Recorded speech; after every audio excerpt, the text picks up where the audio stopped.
आपण पाहत आहात तेज तुफान न्यूज, न्यायिक व निर्भीड बातम्यांचे सर्वांचे आवडते नेटवर्क।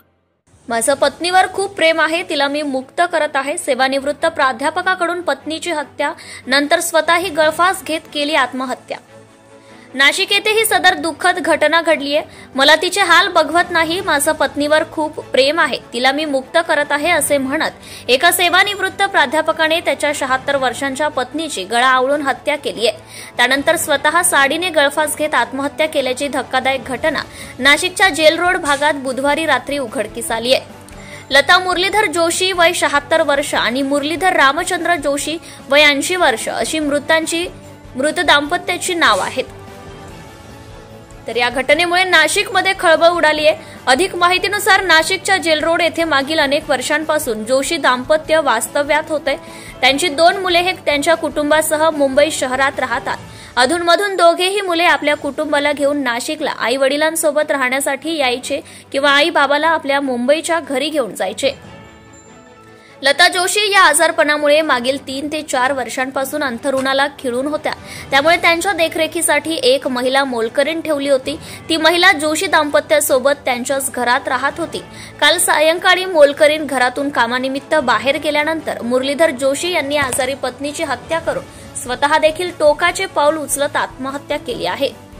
आत्महत्या करण्यापूर्वी जोशी यांनी चिठ्ठी लिहून ठेवली होती। या चिठ्ठीमध्ये त्यांनी मी माझ्या पत्नीवर खूप प्रेम करतो, तिची आजारपणातून सुटका करत आहे असे लिहून पत्नीचा गळा आवळला। त्यानंतर मुरलीधर जोशी यांनी स्वतःही गळफास घेतलाय। घटनेची माहिती मिळताच पोलिसांनी घटनास्थळी धाव घेत पंचनामा केलाय। दोघांचे मृतदेह शवविच्छेदनासाठी पाठवण्यात आले आहेत। या प्रकरणी उपनगर पोलीस ठाण्यात गुन्हा दाखल करण्यात आलाय। या घटनेचा पोलीस अधिक तपास करीत आहेत। वय झालेल्या आई वडिलांना मुले नोकरीनिमित्त बाहेर गावी असल्यामुळे घेऊन जाऊ शकत नाही। काहींची मजबुरी तर काही सुनबाईंचा त्यांना बरोबर नेण्यासाठी नकार असतो। वृद्धपणात जर जवळ मुले नातवंड डोळ्यांसमोर दिसले नाही तर घर कसे खायला उठते। परिणामी अशा निराशाला सामोरे जाऊन काही लोक टोकाचे पाऊल उचलतात, तर काही मुलं सुद्धा नोकरीनिमित्त बाहेर राहणे परदेशात म्हणजेच ते हटकून जात नाहीत। परंतु जीवनात फक्त पैसा म्हणजेच सर्व काही नाही। ज्यांनी जन्म दिला, संगोपन शिक्षण दिले, नोकरीच्या लायक बनवले, त्यांना देखील किमान 15 दिवसात घरी येऊन नातवंड बरोबर सुट्टी घालावी, आई वडिलांचा दवाखाना, त्यांची असणाऱ्या समस्या सोडवाव्या, हीच तेज तुफान न्यूज तर्फे विनंती। मुख्य संपादक अयूब शेख, तेज तुफान news, Nashik. Subscribe now and press the bell icon. Never miss an update.